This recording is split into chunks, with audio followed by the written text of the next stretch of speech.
According to 2025 statistics, there are around 6,000 higher education institutions, including universities and community colleges. Fewer than 150 are led by Latina women. That's approximately 2.5% of all presidencies and senior executives. You're listening to La Mesa, Where Wisdom Speaks, a new video podcast from Arizona Barrio Stories, powered by Latino USA TV. I'm Frank Luna, your host.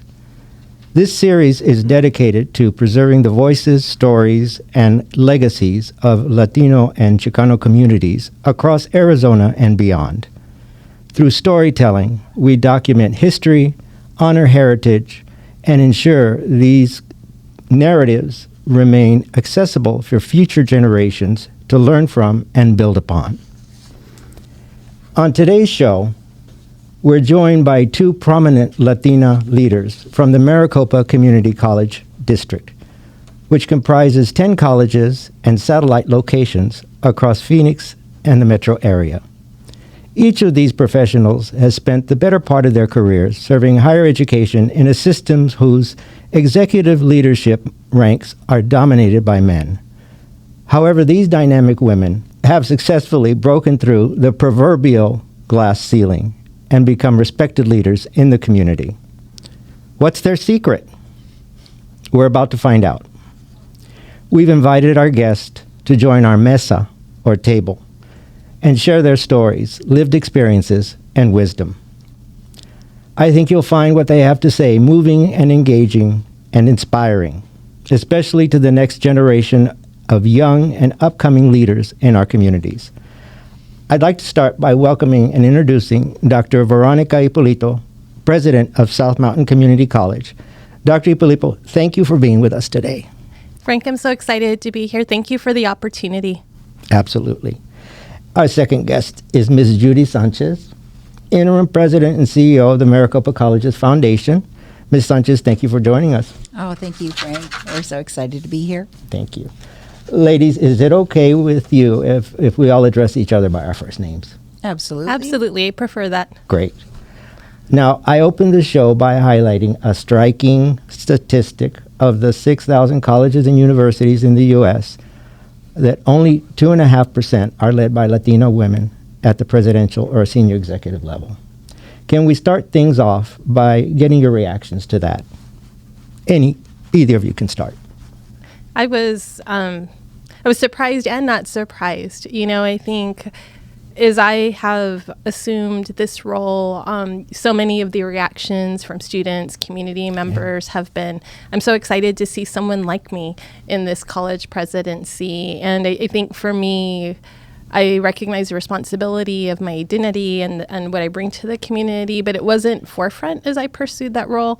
And so when I heard you say that, as I think about the circles I'm in and the places I go, there aren't a lot of Latina women. And so it's you know, it's not surprising, but I guess maybe I wish it was different. Yeah, absolutely.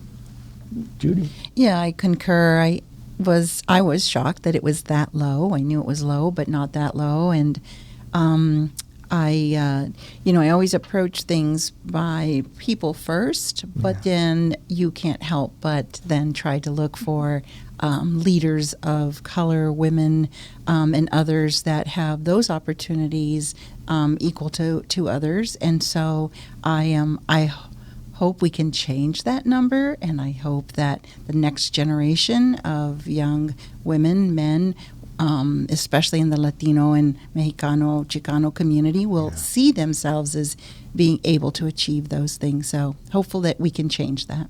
Well, the both of you certainly have. I can tell you that. Now, for our first question, and ladies, either of you can jump in to start us off. When you think back to the earliest moments that shaped your leadership identity, whether in family, community, or education, what memories rise to the surface And how do they continue to guide you today? Something that comes immediately to mind is that I'm one of the eldest of many, many cousins and grandchildren in my family. So the second, I have one male cousin who's older than me, Michael. And my father's one of 10 children. And so for most of my life, I was always reminded that my cousins were looking up to me, and that they're looking and they're watching what you do. And so I think for me, I didn't think about it as leadership, but when I reflect on it, that was probably my first leadership role, right? Was knowing that as I did things, even if I wasn't thinking about others, that people were still watching. Sure. And that my actions, that my choices would have an influence on younger members of my family. And so I think even now as a leader, I'm always reminded that people are watching. They're looking to see what you do. They look to see how you act, and that does set the tone. It sets the tone for how people will interact with others, and so I'm mindful of that always. Sure. Very common in our culture, isn't it? I think so. I think as I talk to people, it's not an uncommon experience, and but sometimes I think people see that as a burden. They've never felt that burden. Mm-hmm. I think it felt more a privilege, a responsibility. Right. And I feel very fortunate that I've always had family that were supportive. So it didn't feel pressure as much as it was this thing I got to do. Right. Right. How about you, Judy?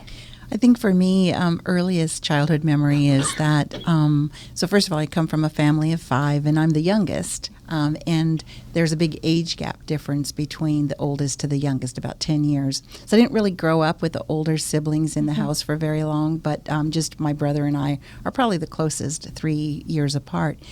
But going to school, and the school was, across the street, but I had, both parents worked. And so when we got out of school early, I would come home and I was expected to, start getting things ready for dinner, taking care of laundry if laundry needed to be done. My mom entrusted in me to make sure my brother, even though he was older, was doing what he needed to do. And so similar to you, Veronica, I think that independence that was either subconsciously or consciously put upon me to do that and entrust me to, take care of what needed to be taken care of, I think started to give me that sense of confidence. My parents trusted me to do more, to be more. And that's one of my earliest memories from childhood. And Judy, you grew up in New Mexico, right? Mm-hmm. Yeah. A small town, Gallup, New Mexico, population 18,000, probably hasn't changed in 30, 40 years. But a very small town, so neighborhood people, you knew everyone, they knew your family. I felt like I could always go to the neighbor for help if there was something beyond my control, but I also knew my mother's number to her office, and she said we called frequently. And she always stopped her work. She worked for a CPA to, what temperature are we supposed to put the roast in, and, what do we do, the dog's sick, and, a small community and growing up in a loving home, even though we had our, our challenges as a family, it was still very loving. Yeah. And Veronica, your family's mostly from Arizona? So yes, my family is also, we're close, and they are all here in Phoenix. And so I was fortunate to be around my tias and tios all the time. And I was telling someone recently that when I remember moving away to college, that they said, what was that like, moving away? And I said, I had such strong community in my family, and there were so many that, you were immersed in that after school and on weekends. And as you talked, Judy, I was thinking about the lifeline, that they trust you with that independence to start the dinner, to do the things, but there were always people I could call, and could call my mom. Although I think now people don't have the feeling of like calling an office and having to ask for your mama on the phone. It's called the cell phones, But I can remember they knew your voice and they knew what they would ask. So I think that was a really formative part of my experience too, just with community and what that felt like. I'm curious, what does your family say now that being from here in the Phoenix area about you now being president of South Mountain Community College? You know, they are so proud. Both my parents were raised in South Phoenix, and so South Mountain Community College, where I have the privilege to serve as college president, is very meaningful. It's a personal connection to me and my family. And while I did not grow up in South Phoenix, it's where my nana lived, where my tata lived. And so I spent my weekends there, and I'd go at summer and stay, a week at a time with them in their home. And so it was really, I had that connection to the community, and I watched, their backyard, the view from their backyard, constantly changing, right? Things, growing and building. And so for me, the opportunity to go and serve in a community college that's so connected to our own personal story, and thinking about how education changed the trajectory of so many of my tias and tios, and thinking I could go and create that same experience for other people in the community. So I would say they're very proud,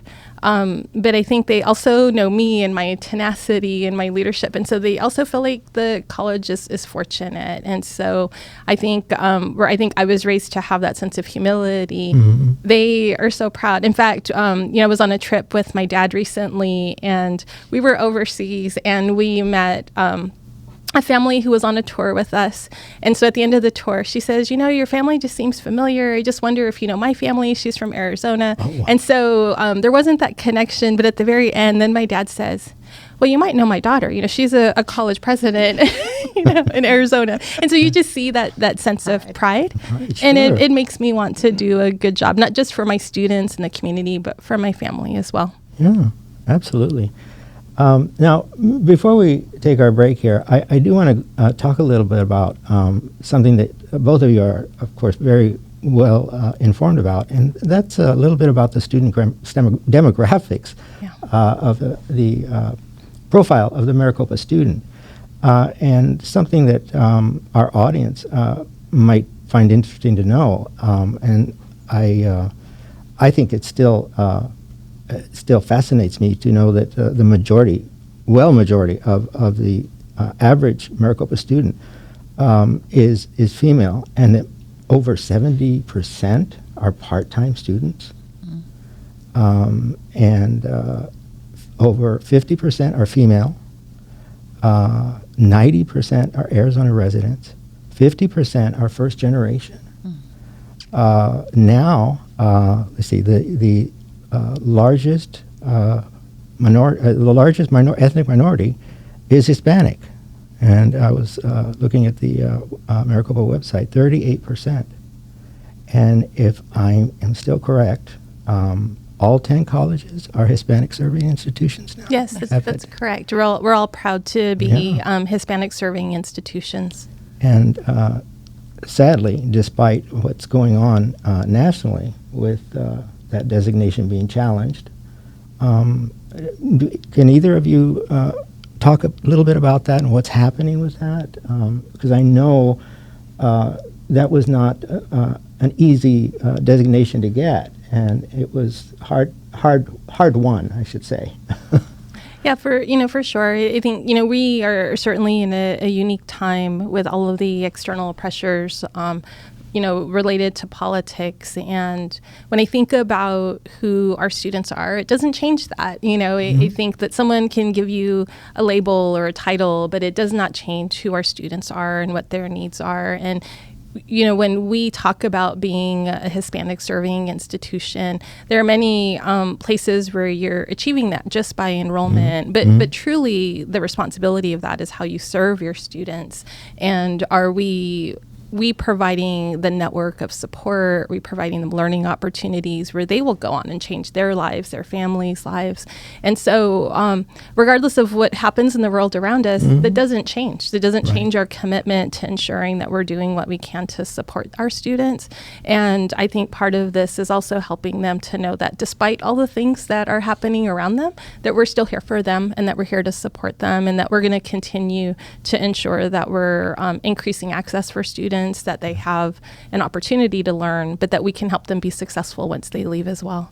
Absolutely. And I know, Judy, you've done some amazing work at the foundation with scholarships and fundraising. Yes, at the foundation, and we align with the district 100%.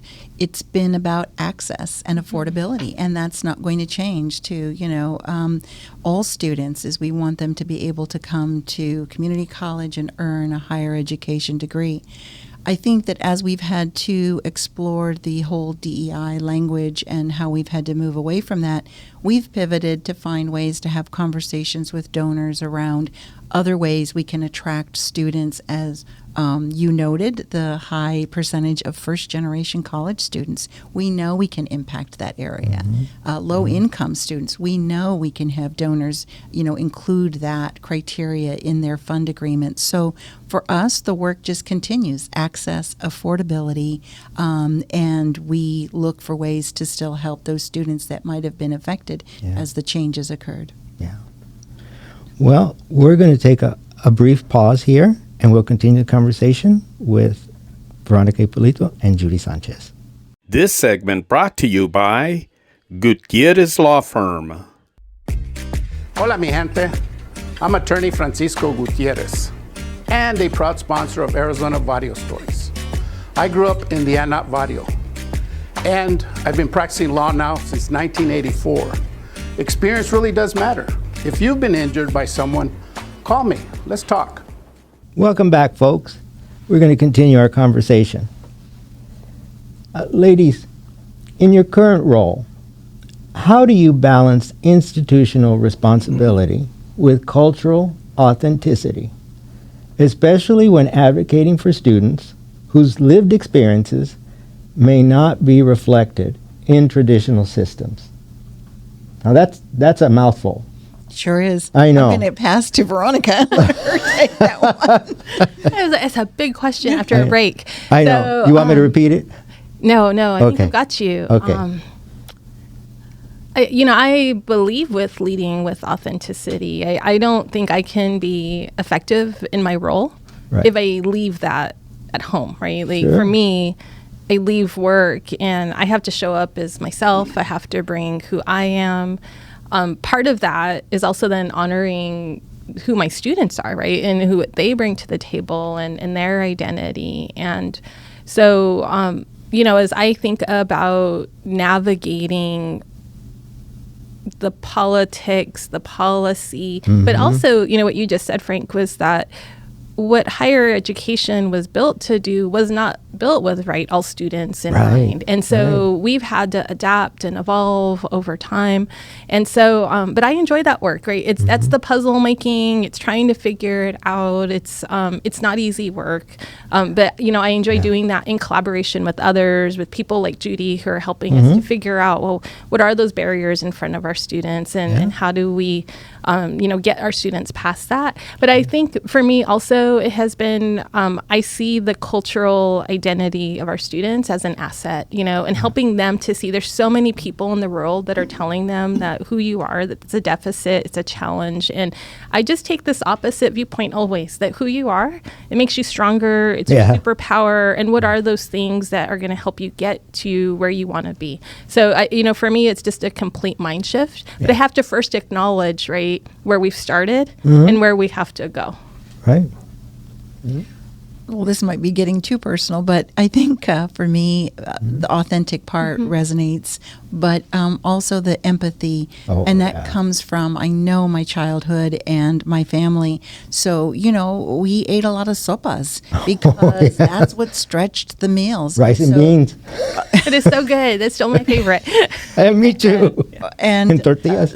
Seeing students, apply for basic needs and emergency funds because they can't buy enough groceries to feed their family, or they can't pay the rent or the mortgage or the childcare, need assistance. And, there are things from my childhood of knowing, we bathed once a week. I know that's shocking, but maybe not to your listeners. Daily we'd get a ranch bath, what basically amounts to a washcloth and line up. That's right. No, hey, it's true for so many of us. Absolutely. I went through the same thing. Yeah. And I think I bring to my work the empathy for students who, in addition to needing the the tools, the resources to be successful in college, I think there's that whole basic needs and emergency fund needs that we have to address. Otherwise, you can't. You have to choose between staying enrolled in college or feeding your family. You know, Judy, talk about that some more with the emergency fund. You know, when I retired from Maricopa, the emergency fund concept was just taking root, and I'm so glad to see that over the years, you know, there have been major campaigns across the district and at the colleges for that, and the whole food pantry concept. I'm thrilled to see that, and I know that there's a faction of the community that aren't really keen on that, because, you know, I've heard criticisms. Yeah. I've even been confronted by people in the community. It's like, well, Frank, you know, the colleges, you know, aren't meant to be social service agencies. Well, I came from a social service agency before I worked at the college, so I am sympathetic to that. Well, It's a reality for a lot of our students. We want to remove barriers, right, to staying in school and getting their credentials, their degree. And so if a barrier is childcare, transportation, food insecurity, we want to address those because we know it's going to help students get to completion. Yeah. And we partner with the food banks. We partner with many agencies to provide. Every college has a resource room for students, for clothing, for food, for other toiletries. They have emergency funds. Some colleges have more than one. The foundation actively fundraises for money to keep that going. We awarded over $650,000 last year Amazing. alone in emergency funds. So we see it as being part of the role to help students be successful. You know, we have a food pantry at South, and you know, when think about our earlier conversation, right, about the sopas and being authentic. I think it's also normalizing this idea that it's okay to ask for help, and that this experience that you think is only yours, that others share that, right? And that for us, the food pantry has been putting it in a space that's open, giving students dignity. Everybody uses it, and normalizing this idea that when you're trying to get to a goal, you take the help you can get, and that we're all going to do this together. And the food pantries are just another way of doing that and being that connector to the services in our community that can help you. Yeah, exactly. Can both of you share a moment when you felt your leadership was truly transformative, and not just for your institution, but for the communities you serve? Does anything come to mind? You know, I had the opportunity to serve as the interim president of Coconino Community College. It's a small rural college in northern Arizona. And, you know, when I first started working there, you know, when you're in a small rural school like that, you're just trying to get by and you're trying to survive. And I remember joining that college community and really trying to shift the conversation of thinking that it's not just about getting students in the door, right? It's not just access. It's making sure that when they get there, they have what they need, and understanding where they want to go.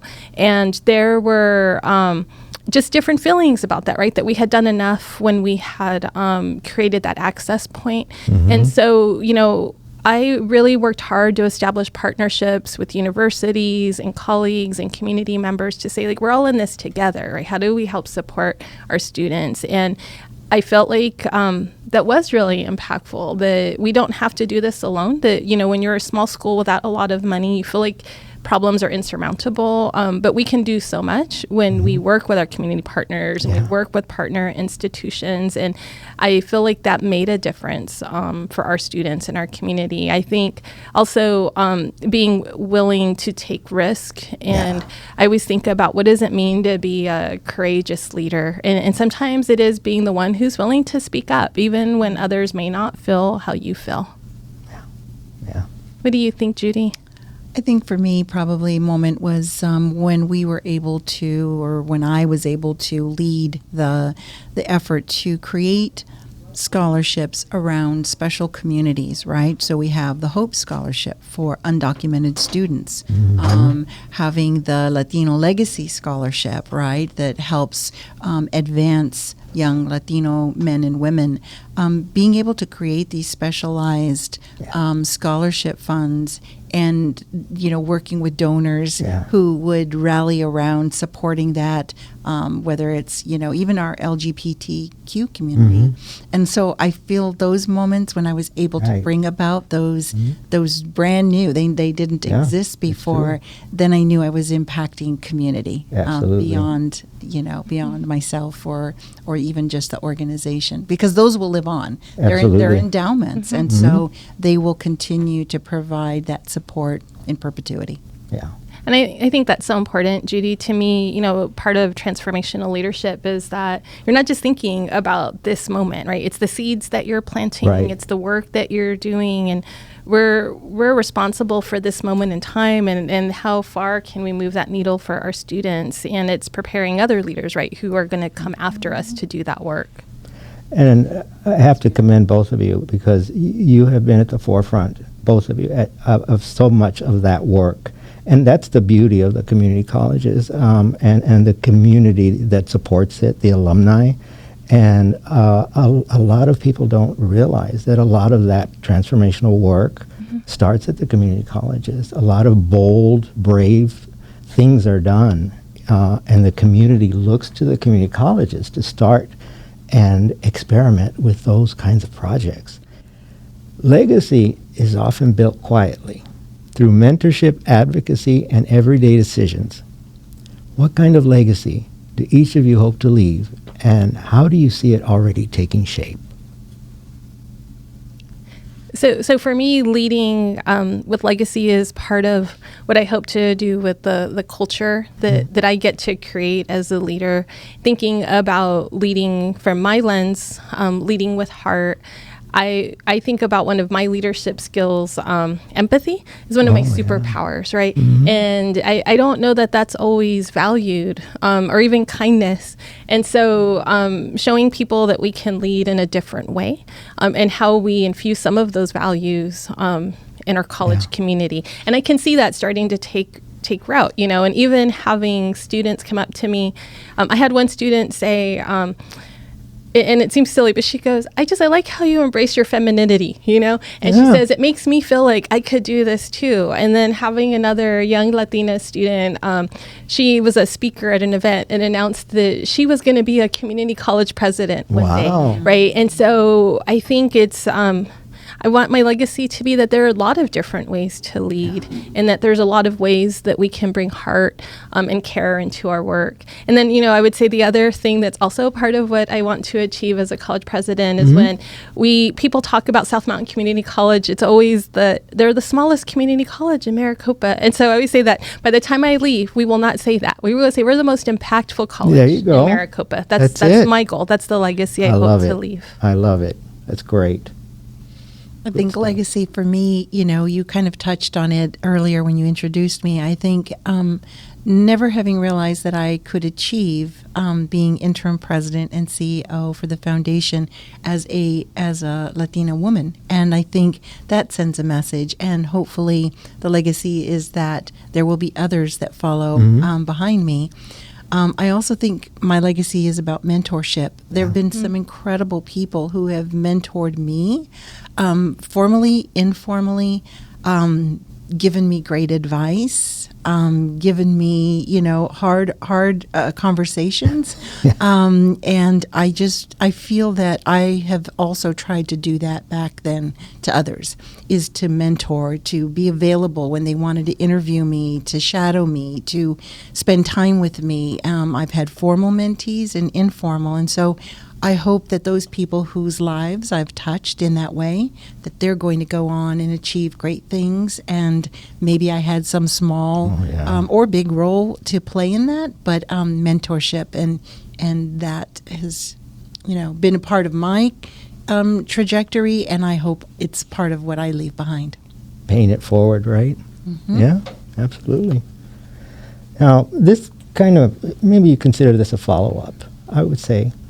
If If each of you could speak directly to a young Latina just beginning her journey in higher education or leadership, what wisdom would you offer? And what truth do you wish someone had told you?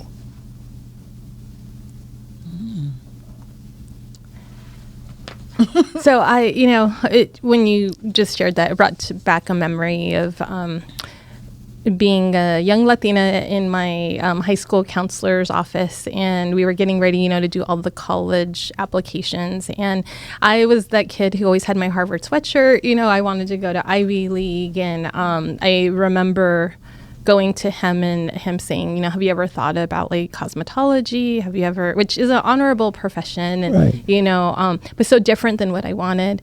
And so I didn't interact with him much, but I went home and I filled out my college application anyway.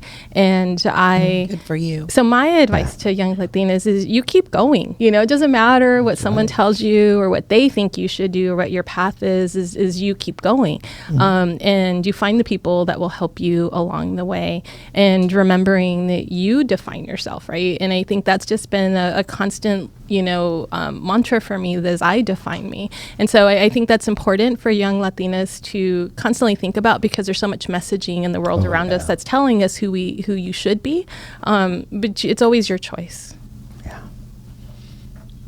I think for me, it would be, advice would be to don't be afraid to take risks, because I think, we want to be 100% ready to apply for a job. Well, you don't have to be 100%. Maybe you're 80% there. But having the ability to say, I'm going to take the risk. I'm going to go for it. Because then when those opportunities come along, if you're not willing to, then I think you'll just pass them by. Yeah. And, so it would be to be ready, and be ready to take risks. Judy, that's so important, because I think about some of the young women that I've mentored, and not even young, just people in their profession, and they take themselves out of jobs before anyone else has, right? They start going through that list. Well, I haven't done this, I haven't done that, and you just never know what someone is looking for, right? And you may not have 3 of the bullet points and the desires, but maybe that one thing you have is what they need most. So I completely agree with you, Judy, is, take the risk. Take your shot. That's it. Absolutely. Well, really sage advice. Important. Now, to get your final thoughts as we prepare to close the show, I'm thinking about a folk game that's from our culture, that's much like bingo. The game is called Loteria, and our audience most likely will know about it. But unlike bingo, the columns are not labeled with letters and numbers. Each cell of the scorecard is filled with different culturally relevant images: a sun, a moon, a tree, a rooster. I have with me today a collection of those images, and I invite you to look at the cards that are here on the table, and pick one of the cards to inspire your final thoughts for today. And for our audience at home, we have the cards out here. So, that was quick. So, ladies, you want to hold the cards up to your camera and show the audience at home? Okay. That's great. So, you've been looking at those cards for the interview, haven't you? I have. I've been wondering, what are we going to do? What do I win? Okay. All right. So, now that you've picked your cards, I'm going to ask you, who wants to start first? I'm going to ask you,